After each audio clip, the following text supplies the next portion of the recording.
ಕೇರಳದ ಕನ್ನಡ ಶಾಲೆಗಳಲ್ಲೇ ಮಲಯಾಳಂ ಕಡ್ಡಾಯ. ಪಿಣರಾಯಿ ವಿಜಯನ್ರಿಂದ ಕನ್ನಡದ ಮೇಲೆ ಪ್ರಹಾರ. ಕೇರಳ ವಿರುದ್ಧ ಸಿಎಂ ಸೇರಿದಂತೆ ಸರ್ಕಾರದ ಆಕ್ರೋಶ. ಬಳ್ಳಾರಿ ಬ್ಯಾನರ್ ಘರ್ಷಣೆಗೆ ಮತ್ತೊಂದು ಟ್ವಿಸ್ಟ್. ರಾಜಶೇಖರ್ ಅಂತ್ಯಕ್ರಿಯೆ ಬಗ್ಗೆ ವಿಡಿಯೋ ರಿಲೀಸ್. ಸಾಕ್ಷಿನಾಶದ ಆರೋಪ ಮಾಡಿದ ಜನಾರ್ದನ್ ರೆಡ್ಡಿ. ಬೆಂಗಳೂರಿನ ಥಣಿಸಂದ್ರದಲ್ಲಿ ಒತ್ತುವರಿ ತೆರವು ಪ್ರಕರಣ. ಬಿಡಿಎ ಜೊತೆ ಜನರಿಗೂ ಜಾಗ ಮಾರಿದ್ದ ಮೂಲ ಮಾಲೀಕ. ಹಣ ಕೊಟ್ಟು ಸೈಟ್ ಖರೀದಿಸಿದ್ದರೂ ಬೀದಿಗೆ ಬಿದ್ದ ಸಂತ್ರಸ್ತರು.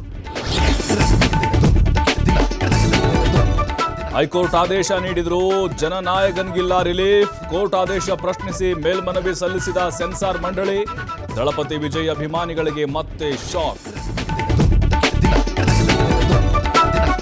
ಇರಾನ್ನಲ್ಲಿ ಭುಗಿಲೆದ್ದ ರಕ್ತ ಸಿಕ್ತ ಪ್ರತಿಭಟನೆ. ಪೊಲೀಸ್ ಅಧಿಕಾರಿಗಳನ್ನ ಅಟ್ಟಾಡಿಸಿ ಗುಂಡಿಕ್ಕಿದ ಉದ್ರಿಕ್ತರು. 2,000ಕ್ಕೂ ಹೆಚ್ಚು ಪ್ರತಿಭಟನಾಕಾರರ ಬಂಧನ.